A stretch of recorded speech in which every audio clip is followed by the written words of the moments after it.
David Haye just turned down a worthy opponent for his next fight on May 21st in London.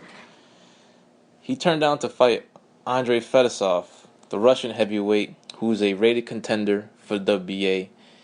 A chance for Haye to climb up the rankings should he take the fight with Fedosov and defeat him. However, he turned it down for whatever reason. Maybe he doesn't want that work. Fedosov is a solid heavyweight who's coming off the Boxino win in the heavyweight tournament last year. He's coming off a lot of momentum. He scored 3 crushing knockouts in 2015. So perhaps a maybe a little too dangerous opponent for Haye in only his second fight back in his comeback. He's only fought once since 2012, made 90 seconds of work of Mark Murray, a no-hoper for his first fight back, but that's expected. He looked good, he looked explosive, he looks fast, he looks stronger, bigger, looks like a more solid heavyweight compared to his fight with Chisora. Much heavier, bigger. He got a little gut now, but he looks a lot stronger at heavyweight. So what David Haye is trying to do, he's trying to find the most beatable name opponent out there he could find. And even though David Haye's comeback has generated interest to boxing fans in the UK, also the heavyweight division, for whatever reason, the networks haven't shown that same type of enthusiasm. He couldn't get a network to showcase his fight in his last fight for a number of reasons. So he opted to just put the fight on his YouTube channel. It looks like the same scenario is going to happen for this fight, since I don't think any networks has shown any interest to air his fight. So for whatever reason, David Haye, he's generating some buzz, got a good capacity crowd to come to his last fight. Over 14,000 people showed up, but the networks haven't shown the same interest. And it could be because of the selection of opponents he's looking to fight. He turned down the Fedosov fight because perhaps it's just too difficult a fight for only his second fight back since 2012.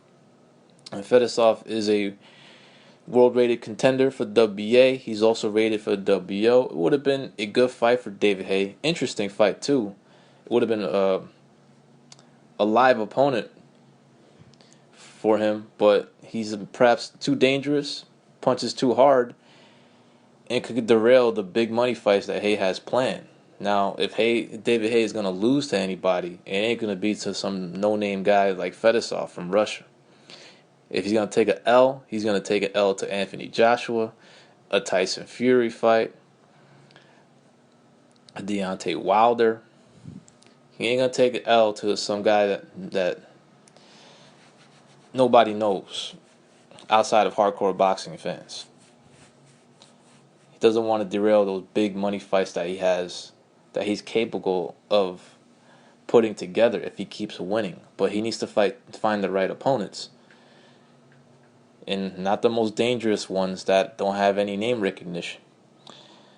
So he was in discussions to fight Lucas Browne, the Australian heavyweight who upset it recently, Ruslan Chagayev, for his WBA world regular title.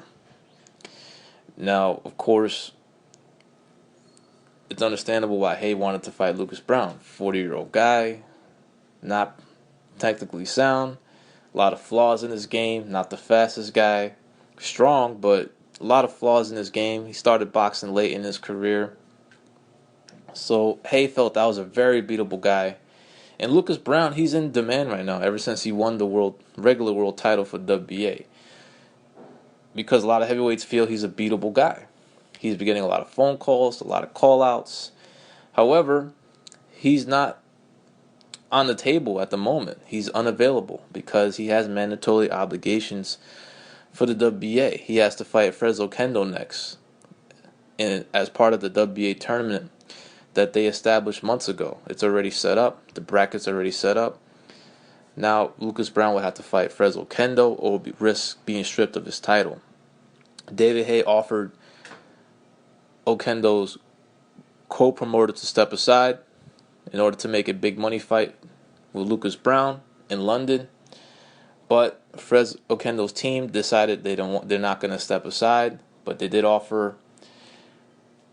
Oquendo's promoter did offer an alternative opponent for David Haye for his May 21st date, and that was Andrey Fedosov, the Russian heavyweight, but Haye turned it down flat out. So now Haye, he's still looking for an opponent, but the options that are considered, he was considering a German heavyweight, Michael Wallace, undefeated prospect, not very experienced, hasn't fought any top names. It's just another stay busy fight for David Haye, winnable fight.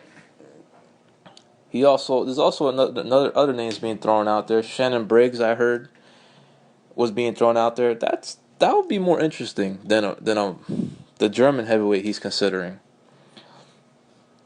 because Shannon Briggs, he's been mentioned for many top name heavyweight opponents, but it just never goes through. Many people make excuses. Oh, he's pricing himself out. The networks won't approve him. Whatever. But Shannon Briggs really knows how to promote himself. He would know how to promote a fight. He would make it interesting. People would tune in. People would be intrigued to see what Shannon Briggs could do to a David Haye, who's been an active fighter. Only one fight since 2012. And Shannon Briggs, while he's up there in age, about 45 years old now, he's still in great shape. He can still punch, and he's been winning his fights by knockout. And I've been watching some tape of him. He's still got some left. He just needs an opportunity to showcase that. But it's a risky move. No heavyweight wants to lose to a 45-year-old heavyweight, especially not a named fighter like David Haye, who still has big money fights on the table. He just has to keep winning and put himself to position on top of the rankings for the other top name fighters to take the fight. So David Haye is going to play it smart. He's going to fight the most beatable guy he could get.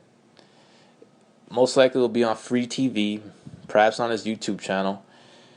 He'll score perhaps another crushing knockout, look good, and the show will go on for David Haye. But sooner than later, he's going to have to test himself and fight a real opponent, a real live world contender. Fedosov would have been that opponent, but it's just a little too dangerous for just a second fight back for David Haye. But David Haye needs to prove that he's a legit contender and not using his name recognition and the money that he can generate to have the sanctioning bodies rate him like WBA did, simply because of the purses that could be delivered for significant fights that can be made that include David Haye. But Haye needs to prove that he's still a world-class heavyweight.